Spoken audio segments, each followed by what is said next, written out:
We'll start on some party political news.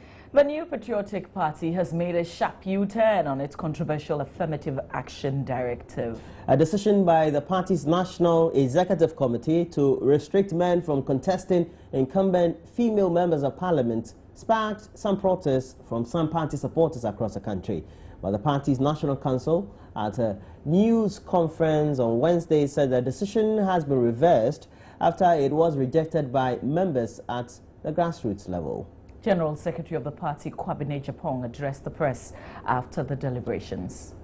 Having discussed and reflected on the various views expressed and the petitions received, the National Council has accepted the principle of affirmative action as far as female MPs are concerned, but however has directed that a comprehensive plan should be worked out for adoption and implementation at the next annual Congress slated for November 2015, at the next annual Congress of the party. In the meantime, the NC has directed, the National Council has directed that the National Executive Committee's decision on women's only primaries be stood down, that is, it has been withdrawn. I want to state that the meeting directed the party to develop a comprehensive policy on affirmative action, as I said earlier, to be worked out for adoption and implementation at our next conference. Meanwhile, the national chairman of the party, Paul Afoko, says the decision by the National Council does not mean the party, the NPP, is not concerned about affirmative action. This decision does not mean that the party doesn't support affirmative action. Affirmative action is something that we believe in, and we stand by that decision. What we have agreed is that we are going to go away and make sure that we have a planned program of implementation. Planned program of implementation. That's what we are doing. But we stand by our affirmative action decision and policy. I would say that this points to another example of the MPP struggling with internal matters, when you should indeed be concentrating on strategizing for the 2016 elections. You spend so much time on this as a party. We are not distracted from strategizing for the general election. We are not distracted by this. And you can see by the number of people who attended council, by their demeanor when they came out, that we have left this meeting happy and united. Well, the flag bearer of the opposition New Patriotic Party, Nana Addo Dankwa Akufo-Addo, has assured party members the decision to review the affirmative action policy is in the best interest of the party. And in the work of the affirmative action, the debate seems to have divided members of the party, and some party members challenged the flag bearer not to back down on his promise to women in the party some years ago. But after the National Council meeting to review the affirmative action policy, Addo said though some members may not be happy with the party's decision, it was in the party's own best interest. The National Council met. As you know, when the decision was taken, there was a lot of upheaval and dissatisfaction, let me put it that way, amongst the rank and file of the party. In the party, we have an organization where we listen. So the National Council listened, decided to meet, to talk about it. Basically, it did two things. It reaffirmed the commitment of the party to affirmative action policy on behalf of women in politics, especially female. The thought that in the circumstances of what was taking place in the party, it would postpone the coming into effect of the decision we took, withdraw it for the time being for a fully fledged policy to be worked out, which will be taken to Congress so that it becomes full party policy. I think it's a good result for all of us in the party. Because of the many calls that has come to you to confirm this issue about the affirmation of women, would you think that the women in the party will be a bit disappointed in you for coming to this decision? Obviously, I mean, you get half a loaf instead of the whole loaf, you'll be disappointed. But I think that is the nature of progress. It's systematic.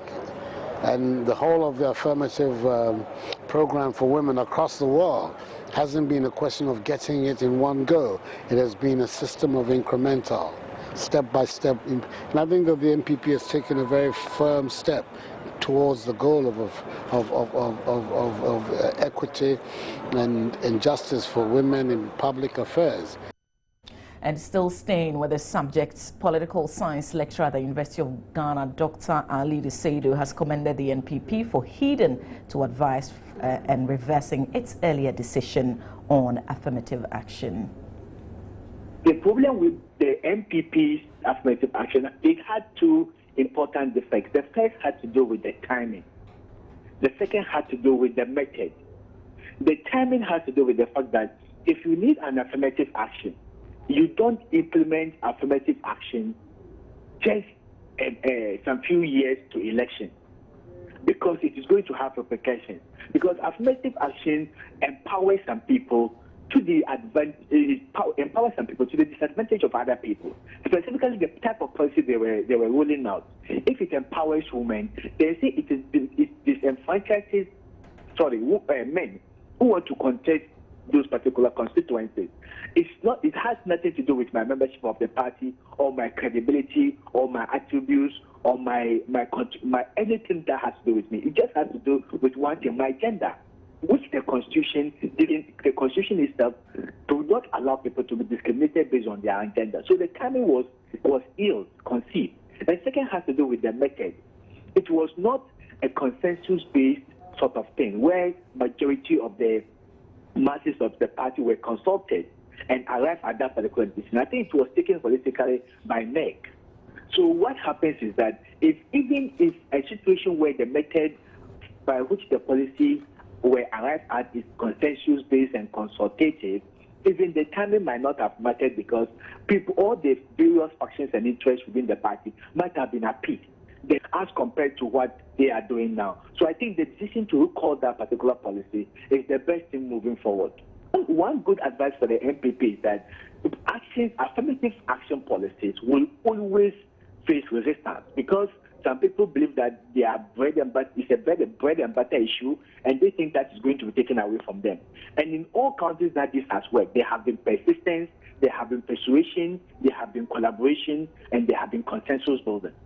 So the fact that there is huge opposition now doesn't mean that they can't implement it or have affirmative policy going forward. What they can do is that they have to make it more participatory, they have to make it more inclusive, and they have to continue until they get what they want. Other than that, people will always resist.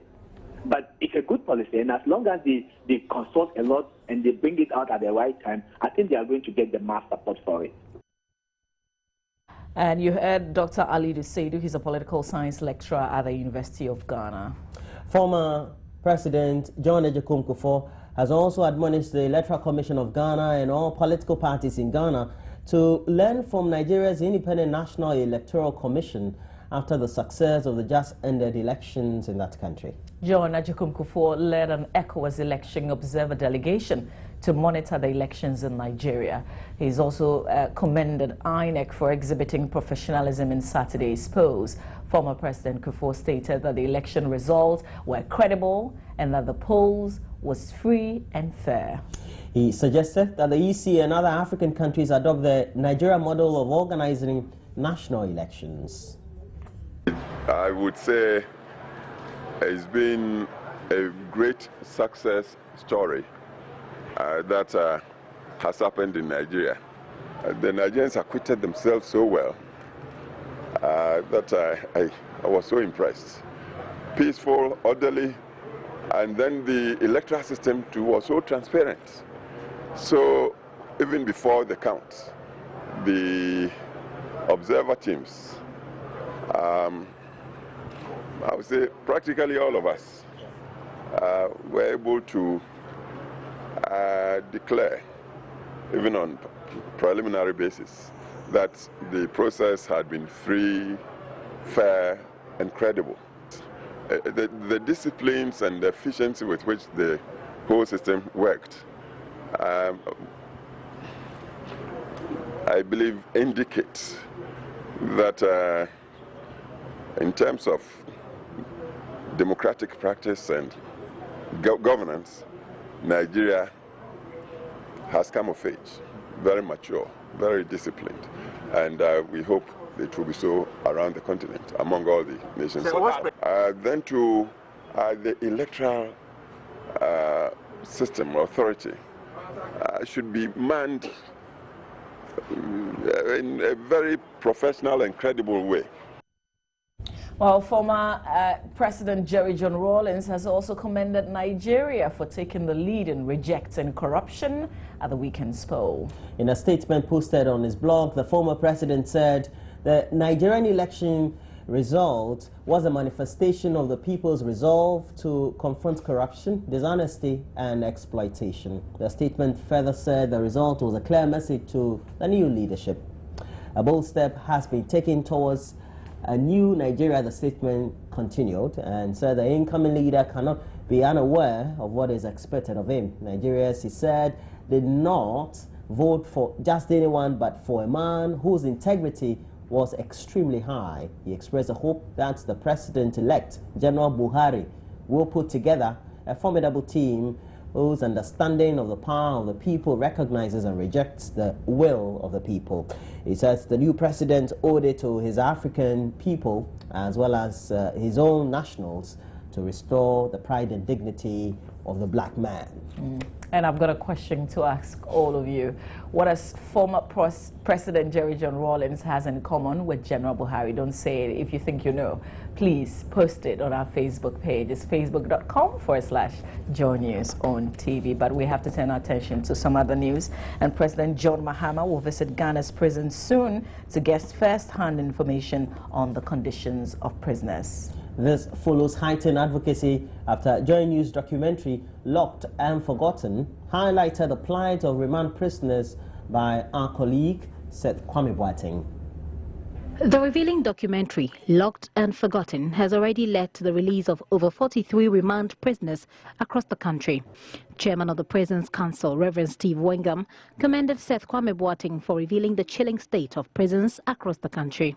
Seth Kwame Boateng, one of Ghana's finest journalists who happens to be here, had done a documentary on the state of Ghana prison. It was also aired in our media houses, and the Chief Justice acted immediately. Our visit to her end was very, very fruitful. Presented a report on the state of the remand prisoners, and we've seen very fruitful results. The council will soon launch the Efiase project, which is a 20 million target fundraiser to improve conditions in Ghana's prisons. We are going to roll out a chilling documentary on the state of Ghana prisons, and with your blessing and approval, we want to appeal to corporate Ghana and every Ghanaian to make a donation into a special fund. We are targeting 20 million Ghana cedis. We believe Ghanaians are kind people. Seeing the state of our prisons and what government is doing, will be moved to come on board to partner with us. We've always said that the prison is everybody's second home, and it's not everybody who is there who is a criminal. President Mahama said government is considering the non-custodial sentencing and called for a collaborative effort among security agencies and the judiciary to dispense justice according to offences committed. I have, as the minister said, begun to look at the issue of non-custodial sentences because indeed there are some crimes for which there's no justification for putting a person into prison. And so I think that on that score, I mean, community service is something that is used abroad, and there are many people who are compelled to do community service for a period of time as a part of their reformation. And also in some cases you find sentences that are excessive of the crime committed. Although the president is yet to fix a date, he says his visit should push his government to do more and lessen the plight of prisoners. I want to confirm that I have accepted your invitation to visit the prison. And so at a date that will work out, I would want to see the conditions firsthand in the prisons. I have never visited a prison, but I've heard a lot about, the poor conditions there. And as president of this republic, I think that all our citizens and how they live is a concern to me. And so as soon as we're able to work out a date, I would be available to go along with you, the honorable members of the council, to visit some of the prisons and see with my eyes the conditions there. And that will motivate me to do even more to improve the conditions. Thank you. Kiftian Dopia, Joy News, Flagstaff House. And I'm thinking about, what Pastor Wengam said, that the prison is our second home. Is it your second home? Are you thinking about that? No, it's not my second home. Anyway, we still have to remain on the subject of remand as well as criminals and the subject of cells, because 3 of the 7 suspected criminals who broke cell at the Denu police station in the Volta region last month have been rearrested. The police search team closed in on them Wednesday afternoon at their hideout in Agbozoma, Kliko, in the Ketu South municipality. Police officers in that unit were given a 10-day ultimatum to find and arrest the 7 who overpowered police officers on guard and made away with 2 AK-47 rifles from the police armory. The Volta Regional Police Commander DCOP Peter Kenyan Tumi Jinai revealed security agencies were working closely with them to locate the hideouts of the suspected criminals. Joy News gathers 2 of the suspects, 17-year-old Evans Afado, who is a student, and 29-year-old mechanic Koku Azazo, aka Voyo, were shot in the leg by the police when they tried to run away. I'm not smart after all. I just close by, a distance away from Denu. How would you run away from a cell and just go live close by? Yeah, unless they were very much invincible. Right. Okay, we have to go to Kenya before we wrap this up because we're told that gunmen have stormed a university compound in northeastern Kenya. Heavy gunfire and explosions have been heard at Garissa University College, is near the border with Somalia, and 2 people have been killed and 4 injured. Officials say, but there are fears the casualties toll could rise. Kenya troops are at the scene. It is not clear who is responsible for the attack, but Somali Al-Shabaab militants have frequently targeted Kenya in the past 4 years. We're keeping an eye on that. We'll give you more updates. Okay, so before we go though, the French prosecutor leading an investigation into the crash of the Germanwings flight insisted on Wednesday that he was not aware of any video footage from on board the plane. And he added that the person who has such a video needs to immediately give it to the investigators. And we know that Bild magazine in Germany had done the publication, and subsequently that has also been leaked on the internet about the last few minutes of that very crash. Okay, so that will be it for AM News, brought to you by Coca-Cola. For more news, please get on to myjoyonline.com. We've got a whole lot more news for you right there on the website. Stay with us. We'll come back and tell you what's making headlines in the newspapers.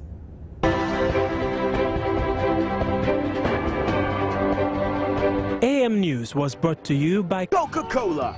Open happiness.